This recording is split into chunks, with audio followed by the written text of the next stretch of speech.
मित्रों नमस्कार। मैं संजय कुमार सिंह एडवोकेट आज आपके समक्ष एक नई वीडियो लेकर के आया हूं और जो आज का विषय है वो बहुत ही महत्वपूर्ण है कि पुलिस आपकी एफआईआर न लिखे तो आपको क्या करना चाहिए। जहां तक मैं समझता हूं कि देश की चतुर्दिक दिशाओं में ये समस्याएं अक्सर हम वकीलों के पास आती रहती है कि साहब हमारी जो घटना है उसकी पुलिस रिपोर्ट दर्ज नहीं कर रही है।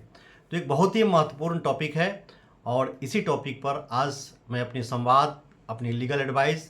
अपने शुभचिंतकों के बीच में मैं रखने जा रहा हूं। और इसके पहले कि मैं अपनी लीगल एडवाइस दूं, आपसे मेरी पुनः एक आग्रह है कि अगर आप हमारे इस यूट्यूब चैनल पर नए हैं तो आप उसे सब्सक्राइब करें, बेल बटन दबाएं।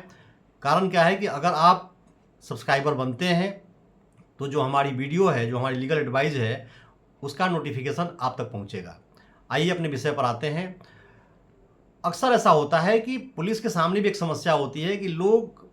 तमाम घटनाओं को बढ़ा चढ़ा करके या झूठी घटना प्रस्तुत करते रहते हैं, तो उसमें जो एक सच्ची घटना होती है उससे पुलिस गुमराह हो जाती है कि कहीं ऐसा तो नहीं, उसकी नज़रिया जो होती है कहीं ऐसा तो नहीं कि ये घटना भी झूठी हो। तो एफआईआर जैसा वर्ड है, फर्स्ट इंफॉर्मेशन रिपोर्ट, वैसे तो सरकार लगभग हर स्टेट की जो गवर्नमेंट है वो लगभग यही कहती है कि नहीं, आप जितनी भी एफआईआर है वो लिखिए, चाहे घटना छोटी हो बड़ी हो। लेकिन पुलिस के पास भी एक दबाव होती है, उनके अधिकारियों की दबाव होती है, शासन प्रशासन की दबाव होती है कि हाँ घटना कम से कम होना चाहिए। और उस बीच में क्या होता है कि जो सच्ची घटना है, जो हकीकत है, कई बार आम जनमानस उससे वंचित रह जाता है, उसका एफआईआर नहीं होता है। तो आज का जो मेरा विषय है इसी बात पर है आपके समक्ष कि अगर पुलिस एफआईआर न लिखे तो आपको क्या करना चाहिए। सबसे पहले तो जो आपका संबंधित थानाध्यक्ष हैं, आप उनको जो प्रार्थना पत्र देने जाते हैं,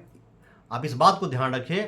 कि आप प्रार्थना पत्र देने से पहले किसी विशेषज्ञ एडवोकेट को अपनी बात बतावें, क्योंकि आपका जो अनुभव होता है वो कानूनी नहीं होता है। तो आप अपनी तथ्य तो समझते हैं, अपनी भावना भी समझते हैं, लेकिन जब बात लिखने की आती है तो कई बार आप घटना की डेट भूल जाते हैं, प्लेस भूल जाते हैं, घटना स्थल पे जो आई विटनेस हैं उनको भूल जाते हैं। तो आप ये समझिए कि पहला प्रयास आपका तो ये होना चाहिए कि जो भी आपके मिलने वाले कोई एडवोकेट हैं उनके माध्यम से आप अपनी एफआईआर को लिखवाएं, क्योंकि वो सुनियोजित तरीके से आपकी घटना को पिरोते हैं, लिखते हैं, तहरीर करते हैं। और ये भी आप ध्यान रखें कि घटना झूठी ना हो, बढ़ा चढ़ा करके ना हो, क्योंकि जब प्रथम सूचना रिपोर्ट आप देते हैं तो फिर कई बार ऐसा होता है कि पुलिस आकर के मौका मुआयना करती है, वो आसपास के लोगों से जानकारी करती है, और कहीं आप लगा कि नहीं घटना बढ़ा चढ़ा कर दिखा रहे हैं तो फिर पुलिस जो जेन्युइन घटना होती है उससे भी पीछे हट जाती है।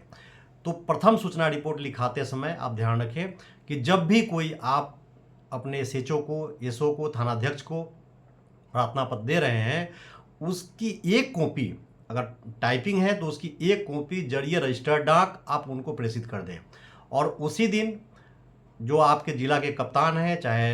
एसपी साहब हों, चाहे एसएसपी साहब हों, चाहे पुलिस कमिश्नर हों, जो भी हैं, या उनसे नीचे जो आपके क्षेत्राधिकारी हैं, सीओ हैं, डिप्टी एसपी है, उनको भी एक कॉपी आप उनको रजिस्टर्ड डाक से प्रेषित कर दें, चाहे वो स्पीड पोस्ट के माध्यम से हो या रजिस्टर्ड डाक के माध्यम से हो। कारण क्या है कि कई बार ऐसा होता है कि आपने अपने थाना में जाकर के प्रार्थना पत्र दिया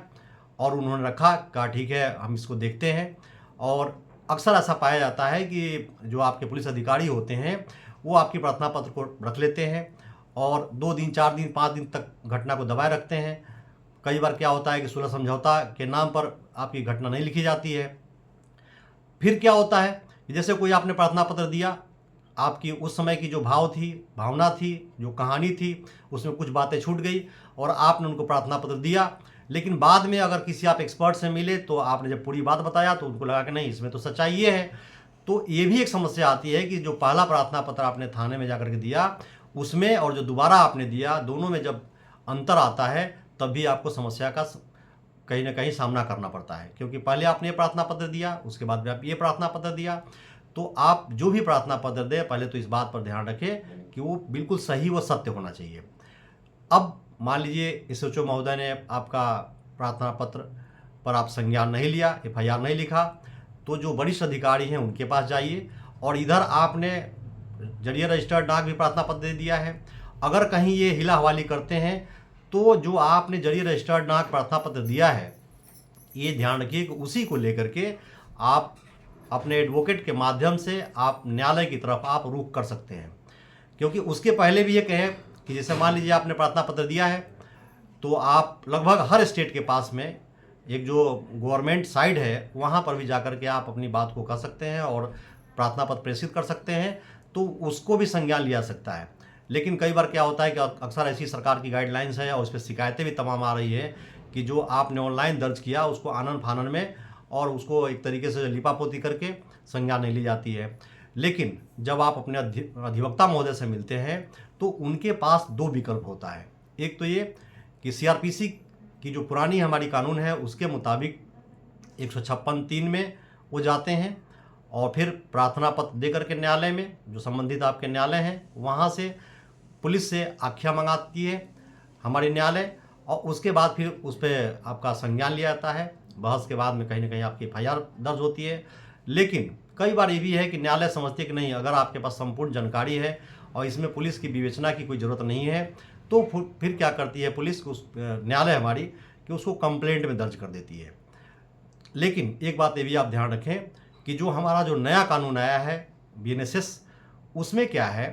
कि जैसे वहाँ पर हमारा 156(3) जो था, अब यहाँ पर 175(3) हो गया है। अब नए कानून के मुताबिक अगर आप कोई भी प्रार्थना पत्र माननीय न्यायालय में देते हैं तो उसके साथ साथ आपको 173(4) में अलग से एक अफिडेविट देना होता है, न्यायालय में एक शपथ पत्र देना होता है, और आप न्यायालय को ये बताते हैं कि साहब हम दिनांक इतना इतना को मेरे साथ जो घटना घटी, इस घटना पर हम थाना गए थे,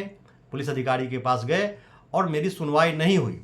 उसके बाद मैं मजबूर होकर के माननीय न्यायालय की शरण में आया हूँ। तो एक शपथ पत्र आपको अलग से 173(4) में आपको देना पड़ता है, जबकि 156(3) में ऐसी प्रक्रिया नहीं थी।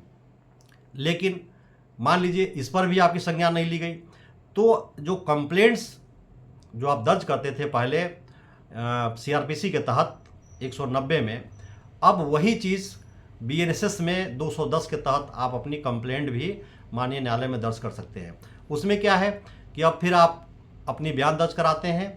और बयान के बाद में जो दो आपके विटनेस होते हैं वो होते हैं, और जहां तक माननीय न्यायालय उचित समझती है, क्योंकि घटना का सारी विवरण आप देते हैं, और देने के बाद फिर न्यायालय उस पर आपकी बहस, जो अभी आपके अधिवक्ता महोदय होते हैं उनकी बहस सुनती है और संज्ञान में लेती है। परिवाद या यूँ कहें कि उसको इस्तिगासा या कंप्लेंट, तीनों एक ही चीज़ है, दर्ज होता है, और फिर उसी तरीके से संज्ञान में लेकर के न्यायालय आदेश करती है। तो ये जो पूरी प्रक्रिया है आपके पास, इसको ध्यान रखें, और FIR फिर आपके अंततः दर्ज होती है या कंप्लेंट के रूप में या जैसे भी हो, और आप कहीं न कहीं माननीय न्यायालय के द्वारा भी आप न्याय पाते हैं। धन्यवाद। आपको अगर वीडियो अच्छा लगा हो तो अपनी कमेंट बॉक्स में ज़रूर हमें प्रस्तुत करें, क्योंकि आपका जो कमेंट है वो हमें कहीं न कहीं एक उत्साह प्रदान करता है। धन्यवाद।